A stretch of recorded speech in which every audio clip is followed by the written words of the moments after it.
Hello everyone, welcome to all of you in Exam Guru. दोस्तों, इस video में हम लोग एयरफोर्स वाई ग्रुप एग्जाम 2023 के लिए मैथ्स का प्रीवियस ईयर का क्वेश्चन पेपर सॉल्व करने वाले हैं। दोस्तों, आप सभी की सबसे ज़्यादा प्रॉब्लम मैथ्स सब्जेक्ट में ही होती है, इसलिए मैंने यह वीडियो आप सभी के लिए बनाया है। और इस वीडियो को देखने के बाद आपके मन में जो मैथ्स को लेकर एक डर बना हुआ है ना, वो डर दूर हो जाएगा, क्योंकि इस वीडियो में मैं आपको सारे ओरिजिनल क्वेश्चंस करवाने वाला हूँ जो आपके रियल डेटा के साथ हैं। आप क्वेश्चन का लेवल देखोगे तो आप खुद बोलोगे कि इतना इजी लेवल का क्वेश्चन आपके एग्जाम में पूछा जाता है और फिर भी आप सभी लोग इससे डर रहे हो। साथ में दोस्तों, मैं आपको चैप्टर वाइज एक स्ट्रेटजी भी बताऊंगा कि कौन कौन से चैप्टर से आपको किस लेवल के क्वेश्चंस कहां से सॉल्व करके जाने हैं। तो अगर आप मैथ सब्जेक्ट में अभी भी वीक हो और आगे एग्जाम क्रैक करना चाहते हो तो इस वीडियो को लास्ट तक जरूर देखें। इसके साथ ही दोस्तों, वीडियो में मैं आपको बता दूंगा कि कहाँ से आप सभी लोग इसके प्रीवियस ईयर के क्वेश्चन पेपर को भी डाउनलोड करना है। एक बार आप डाउनलोड करके खुद से भी इन सारे क्वेश्चंस को सॉल्व कर लेना। तो चलिए, ज़्यादा टाइम स्पेंड ना करते हुए आज का वीडियो स्टार्ट करते हैं। और सबसे पहला क्वेश्चन देखते हैं, स्क्रीन पर आप सभी के सामने है। क्वेश्चन में क्या कहा गया है कि if x into x plus y plus z equal to 9, y into x plus y plus z equal to 16, z into x plus y plus z equal to 144 है, तो x का वैल्यू क्या होगा। दोस्तों, इस सारे के सारे क्वेश्चन आपके 2021 में जब जुलाई के महीने में एग्जाम कंडक्ट करवाया गया था उस समय पूछा गया था। 2022 के जो भी आपके ओरिजिनल क्वेश्चन पेपर हैं, जो ऑलरेडी मैंने अपलोड कर रखा है, जिन लोगों ने अभी तक उन लेक्चर्स को नहीं देखा, आप एक बार चैनल के प्लेलिस्ट में जाकर सर्च कर लेना, वहां पर आपको सारी वीडियोज एक साथ मिल जाएगी। देखिए इस क्वेश्चन को कैसे सॉल्व करते हैं। यहाँ पर दिया गया है x into x plus y plus z. कहने का मतलब क्या है कि यह जो एक्स है वो एक्स, वाई और जेड इन तीनों से मल्टीप्लाई हो रहा होगा ना, ये तीनों नंबर से मल्टीप्लाई हो रहा होगा। तो मल्टीप्लाई अगर हो रहा है यहाँ पर, तो हम इसे किस प्रकार से लिख सकते हैं मल्टीप्लाई करने के बाद, वो देखिए। ये सबसे पहले आपका आ जाएगा एक्स इंटू एक्स क्या होगा, एक्स स्क्वायर। फिर एक्स इंटू वाई क्या हो जाएगा, एक्स वाई हो जाएगा। और एक्स इंटू जेड क्या हो जाएगा, एक्स जेड हो जाएगा। इक्वल टू यहाँ पर 9 है। ठीक है, ये आपका पहला इक्वेशन बन गया। इसके बाद सिमिलरली इसको भी देखेंगे तो y इंटू एक्स यहाँ पर आपका वाई एक्स हो जाएगा।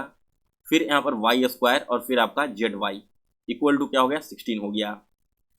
इसे आप इक्वेशन 2 मान लो। और तीसरा क्या है, z into x plus z into y and z square equal to 144। ये हमारा तीसरा इक्वेशन हो गया। अब अगले स्टेप में इन तीनों इक्वेशन को ऐड कर दो। यहाँ पर जो आपको तीनों इक्वेशन दिख रहे हैं ना, इन तीनों को ऐड कर देना है। तो ऐड करने के बाद हमें क्या मिलेगा, x square plus y square plus z square plus 2 into x y plus 2 into y z plus 2 into z x. कहाँ से आया, तो देखिए एक्स है, वाई है और जेड है, इन तीनों का स्क्वायर तो हमने लिख दिया। एक्स वाई यहाँ पर भी है और एक्स वाई यहाँ पर भी है, तो हमने इसके लिए 2x लिखा। वाई जेड यहाँ पर भी आपको दिख रहा होगा और वाई जेड नीचे वाले में भी, तो हमने यहाँ पर वाई जेड लिख दिया। जेड एक्स यहाँ पर भी आपको दिख रहा है और जेड एक्स यहाँ पर भी दिख रहा है, तो इसलिए हमने यहाँ पर जेड एक्स लिख दिया। ठीक है, यहाँ तक सभी का क्लियर है। अब इसके बाद अगले स्टेप में हम क्या लिखेंगे और इसका वैल्यू क्या हो जाएगा, तो इसका वैल्यू हमारा इन तीनों का सम ही होगा ना, 144, 16 और 9 का, यानी कि 144 प्लस 16 प्लस 9 हम यहाँ पर लिख देंगे। अगले स्टेप में x square plus y square plus z square plus 2 into x y plus y z plus z x, 2 को हमने यहाँ पर कॉमन ले लिया, इक्वल टू इन तीनों का अगर आप सम निकालोगे तो इसका सम यहाँ पर आएगा 169। अब कितने लोगों को पता है कि यहाँ पर ये जो इक्वेशन मैंने यहाँ पर लिखा है ना, इसका वैल्यू क्या होता है। दोस्तों, इन सभी का वैल्यू होता है x plus y plus z का होल स्क्वायर। अगर आप x plus y plus z का होल स्क्वायर निकालोगे तो आपको मिलेगा x square plus y square plus z square plus 2 into x y plus y z plus z x, और equal to क्या हो गया, 169 हो गया। अब बताइए कि एक्स वाई और जेड इन तीनों का वैल्यू मुझे पता है कि नहीं पता है। इन तीनों का वैल्यू मुझे यहाँ पर पता है। कहाँ से पता होगा, तो देखिए, अगर इसका स्क्वायर 169 है तो x plus y plus z का वैल्यू क्या हो जाएगा, 169 अंडर रूट में आ जाएगा, दैट मीन्स की 13। हमने यहाँ से क्या किया, एक्स वाई और जेड का वैल्यू निकाल लिया। क्वेश्चन में हमसे एक्स का वैल्यू पूछा गया है, तो अगर हम इस वैल्यू को यहाँ पर इस इक्वेशन में पुट कर दें, x into x plus y plus z equal to जो 9 दिया गया है, इसमें अगर हम एक्स वाई जेड की जगह पर 13 लिख देते हैं तो हमारा वैल्यू निकल कर आ जाएगा ना। तो एक्स का वैल्यू यहाँ से क्या होगा, 9/13। इसी प्रकार से अगर आपसे y का वैल्यू निकालने को कहा जाता तो आप सिमिलर इक्वेशन को y वाले में रखकर और z वाले में रखकर एक y और z का वैल्यू भी पता कर सकते थे। तो गाइस, आशा करता हूँ कि आप सभी लोगों ने इस क्वेश्चन को बिल्कुल अच्छे से समझ लिया होगा।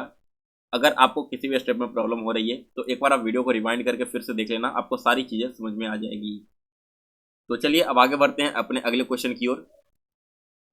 सेकंड क्वेश्चन आप सभी के सामने स्क्रीन पे है, क्वेश्चन को एक बार खुद से पढ़िए आप लोग। क्वेश्चन में क्या कह रहा है कि दो संख्याओं का योग्य 15 है तथा उनका अंतर उनके योग्य का 1/3 है, तो उन दोनों नंबर्स का एलसीएम क्या होगा। सबसे पहले मान लो कि हमारा पहला नंबर x है और दूसरा नंबर y है। दोनों संख्याओं का जो योग्य है वो आपका 15 दिया गया है। फिर कहा गया कि दोनों संख्याओं का अंतर यानी कि x और -y अगर हम करते हैं तो इनका जो अंतर है उनके योग्य का 1/3 है। योग्य उसका 15 है और 15 का 1/3 क्या हो जाएगा, 5 हो जाएगा ना, यानी कि यहाँ पर हम 5 लिख देंगे। कैंसिल करोगे तो y से y कैंसिल हो गया क्योंकि एक प्लस है और एक माइनस है। यहाँ पर ये दोनों प्लस में ही है तो ऐड करने पर 2x इक्वल टू, इधर भी प्लस में है तो 15 + 5 20 हो जाएगा। तो यहाँ से x का वैल्यू हमारा 10 निकल कर आ गया ना। दैट मीन्स कि जो हमारा फर्स्ट नंबर है वो हमारा 10 हो गया। अब सेकंड नंबर हम कैसे निकालेंगे, तो अगर x + y इक्वल टू 15 है और x का वैल्यू मुझे पता है कि 10 है तो 10 + y इक्वल टू 15 हम लिख सकते हैं ना। तो यहाँ से y का वैल्यू क्या हो जाएगा, 5 आ जाएगा। दैट मीन्स कि हमारा सेकंड नंबर 5 हो गया। अब इन दोनों का एलसीएम निकालना है तो 10 और 5 का एलसीएम क्या हो जाएगा, इसका एलसीएम 10 हो जाएगा। तो यही इस क्वेश्चन का करेक्ट आंसर है। इसके बाद नेक्स्ट है क्वेश्चन नंबर 3। एक धातु की गेंद जिसका व्यास 6 सेंटीमीटर है को पिघलाकर एक शंकु बनाया जाता है जिसके आधार का व्यास 12 सेंटीमीटर है, तो शंकु की ऊंचाई क्या होगी। मेंसुरेशन का बहुत ही शानदार क्वेश्चन है और यह क्वेश्चन दोस्तों आपके 2022 में भी रिपीट हो चुका है। बस फर्क सिर्फ इतना था कि यहाँ पर आपको जो कोन दिख रहा है यानी कि शंकु दिख रहा है, इस शंकु की जगह बेलन का उपयोग किया गया था। क्वेश्चन को कैसे सॉल्व करेंगे, तो पहले यहाँ पर एक स्फीयर दिया गया है जिसका मुझे डायमीटर पता है और फिर एक आपका कोन दिया गया है जिसका मुझे डायमीटर पता है। हमें पता करना है कोन का हाइट। तो हाइट निकालने के लिए हम क्या करेंगे, यहाँ पर दोस्तों दोनों जो आपकी ऑब्जेक्ट है चाहे वो स्फीयर हो या फिर कोन हो, दोनों का वॉल्यूम तो इक्वल ही होगा क्योंकि वॉल्यूम क्या होता है, उसमें जो मटेरियल यूज किया गया है बनाने का वो, यानी कि हम जितने मटेरियल से स्फीयर बनाते हैं अगर उसी सिमिलर मटेरियल को यूज करके हम अगर कोन बना रहे हैं तो दोनों का वॉल्यूम सेम होना चाहिए। तो स्फीयर का वॉल्यूम क्या होता है, स्फीयर का वॉल्यूम है 4/3 और यहाँ पर आपके कोन का वॉल्यूम क्या होता है 1/3 तो यहाँ से हमारा पाई से तो पाई कैंसिल हो गया, दोनों का वॉल्यूम इक्वल करना है ना। चाहेंगे तो 3 से भी 3 कैंसिल कर दे सकते हैं, लेकिन आइए इसे आगे सॉल्व करते हैं। 4/3 इंटू आर का क्यूब निकालना है और यह हमारा स्फीयर का क्यूब निकालना है ना। लेकिन यहाँ पर जो 6 सेंटीमीटर दिया गया है दोस्तों, आप लोग ध्यान रखना कि यह व्यास है, डायमीटर दिया गया है, रेडियस नहीं। रेडियस इसका हाफ हो जाएगा यानी कि 3 सेंटीमीटर। तो यहाँ पर हम लिख देंगे 3 × 3 × 3 equal to 1/3 into r square क्या हो जाएगा, यहाँ पर इसका डायमीटर 12 सेंटीमीटर है यानी कि रेडियस आपका 6 सेंटीमीटर हो जाएगा और इंटू एच हमें फाइंड करना है। तो कैंसिल करो 3 से 3 बार में, 3 × 3 9 और 9 × 4 36। 36 इक्वल टू इधर क्या हो जाएगा, 3 से यहाँ पर 6 बार में 6 × 2 12 12 एच। तो एच इक्वल टू क्या हो जाएगा दोस्तों 36/12, दैट मीन्स कि 3 सेंटीमीटर।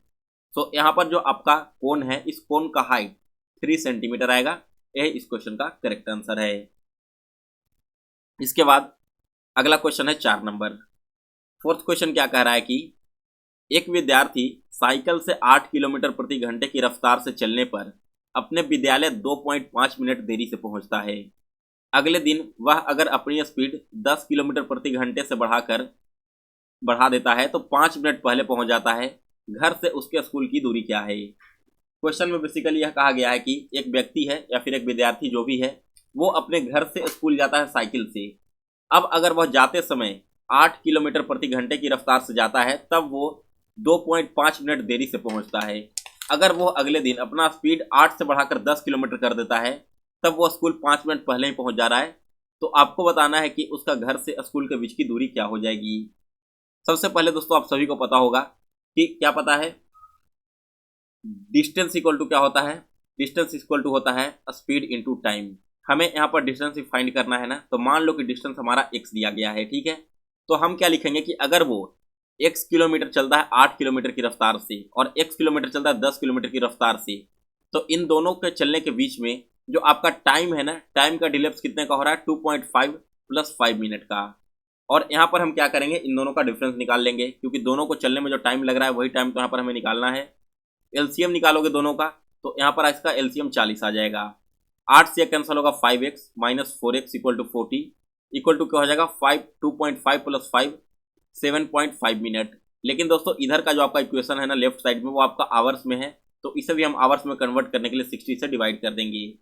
तो यहाँ पर इसका आपका क्या हो जाएगा x/40 इक्वल टू 7.5/60। एक शून्य से एक शून्य कैंसिल हुआ, 2 से 2 बार में, 2 से 3 बार में। तो यहाँ से x इक्वल टू क्या हो जाएगा 7.5 इंटू 2 डिवाइडेड बाई 3। पॉइंट हटाओगे तो यहाँ पर नीचे शून्य आ जाएगा, 2 से कैंसिल होगा 15 बार में, और 15 से 75 कैंसिल होगा 5 बार में। यानी कि दोस्तों उसके घर से स्कूल के बीच की दूरी यहाँ पर टोटल 5 किलोमीटर की है। क्वेश्चन को सॉल्व हमने कैसे किया, तो डिस्टेंस को x मान लिया और टाइम इक्वल टू पहला डिस्टेंस और जो यहाँ पर स्पीड है माइनस दूसरा डिस्टेंस और यहाँ पर जो स्पीड है। इस प्रकार से अगर आप इसको सॉल्व करोगे तो आपका x का वैल्यू निकल कर चला आएगा। आगे बढ़ते हैं अगले क्वेश्चन की ओर। नेक्स्ट आपका प्रोबेबिलिटी का क्वेश्चन है। क्वेश्चन में कहा गया कि एक बॉक्स में 6 काली गेंदें तथा 8 सफेद गेंदें हैं, उनमें से एक गेंद को निकाली गई तो सफेद गेंद की प्रायिकता क्या होगी। बिल्कुल सिमिलर क्वेश्चन दोस्तों इस साल भी आपके एग्जाम में पूछा गया था। देखिए इस क्वेश्चन को कैसे सॉल्व करते हैं। प्रोबेबिलिटी निकालने का फॉर्मूला क्या होता है, प्रोबेबिलिटी निकालने का फॉर्मूला है दोस्तों number of favourable outcomes divided by total number of outcomes. यहाँ पर हमारा फेवरेबल आउटकम्स क्या होता है, जिसके बारे में प्रोबेबिलिटी निकालना हो, तो हमें निकालना है क्या व्हाइट बॉल का ना। तो व्हाइट बॉल टोटल कितनी है, व्हाइट बॉल आपकी टोटल 8 है, यानी कि फेवरेबल आउटकम हमारा 8 हो गया, डिवाइडेड बाय टोटल आउटकम। तो टोटल आउटकम कितना हो गया 8 आपका व्हाइट बॉल और 6 आपका ब्लैक बॉल, दोनों को ऐड करोगे तो 8/14 हो जाएगा। यहाँ पर आपका क्या आ जाएगा 4/7 सॉल्व करने के बाद 2 से 4 बार में, 2 से 7 बार में। यानी कि दोस्तों अगर हम एक बॉल को निकालते हैं तो व्हाइट बॉल आने की प्रोबेबिलिटी यहाँ पर 4/7 बन रहा है। इसके बाद अगला क्वेश्चन है question number 6। Right angle triangle दिया गया था जिसमें हाइपोटेनस था 13 सेंटीमीटर, हाइट था 12 सेंटीमीटर, आपको बेस बताना था। बिल्कुल सिमिलर लेवल के क्वेश्चंस आपने 2022 के भी एग्जाम में देखा होगा, और अभी हाल ही में इसी महीने में पोस्ट गार्ड का एग्जाम कंडक्ट करवाया गया था, वहां पर भी आपको ऐसे क्वेश्चन देखने को मिले हैं। बस फर्क इतना था कि वहां पर आपकी इन दोनों साइड्स के अलावा एक एंगल भी दे दिया गया था। तो अब चाहते तो आप एंगल का यूज करके भी साइड निकाल सकते थे, या फिर इन साइड्स का यूज करके भी तीसरा साइड फाइंड कर सकते थे। इस क्वेश्चन को कैसे सॉल्व करेंगे, तो देखिए एक राइट एंगल ट्रायंगल है, ठीक है, इसमें हमारा हाइपोटेनस 13 है और हाइट हमारा 12 दिया गया है।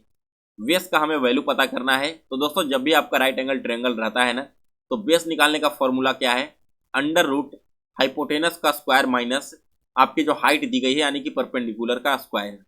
तो हमारा हाइपोटेनस क्या हो गया 13 का स्क्वायर माइनस परपेंडिकुलर 12 का स्क्वायर, ये आपका हो जाएगा 169 माइनस 144, तो ये आपका हो जाएगा कितना अंदर 25, दैट मीन्स कि 5 सेंटीमीटर। तो दोस्तों यहाँ पर जो राइट एंगल ट्रायंगल दिया गया है इसका बेस टोटल होना चाहिए 5 सेंटीमीटर का। वीडियो में आगे बढ़ने से पहले दोस्तों एक छोटी सी इन्फॉर्मेशन है आप सभी के लिए। अगर आप एयरफोर्स वाई ग्रुप एग्जाम की तैयारी कर रहे हो और आपको GK and GS subject plus current affairs में प्रॉब्लम हो रही है, तो यह ई बुक दोस्तों मैंने आपके एग्जाम 2023 के लिए तैयार किया है, जिसमें एयरफोर्स के पिछले 5 सालों के ट्रेंड को ध्यान में रखते हुए यह ई बुक तैयार किया गया है। और इसमें वैसे सारे क्वेश्चन इंक्लूड किए गए हैं जो आपके एग्जाम में ऑलरेडी पूछे जा चुके हैं और इस बार के एग्जाम में भी पूछे जाएंगे। इस ई बुक को पढ़ लेते हो तो 90% से ज़्यादा जीके के क्वेश्चन जो आपके एग्जाम में आने वाले हैं वो डायरेक्ट इसी से मैच कर जाएंगे।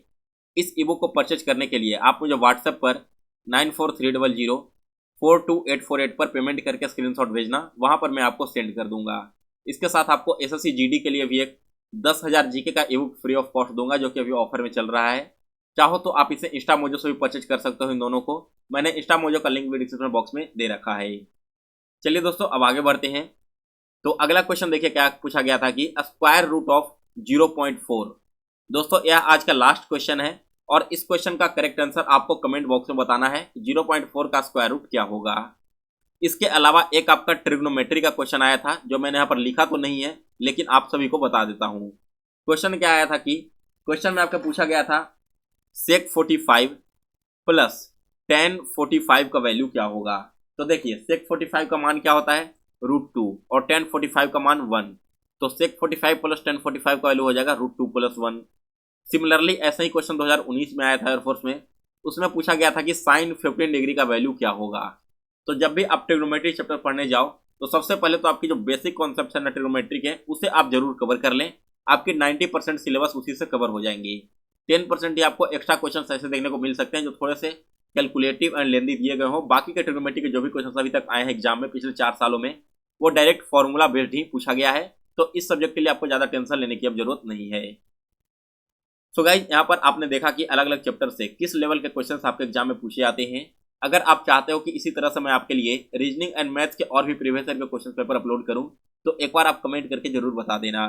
और अगर आपको आज का वीडियो पसंद आया हो तो इसे लाइक और शेयर करें। मिलते हैं दोस्तों फिर से एक नए वीडियो में, तब तक के लिए जय हिंद जय भारत। आप सभी को आपके प्रिपरेशन के लिए बेस्ट ऑफ लक।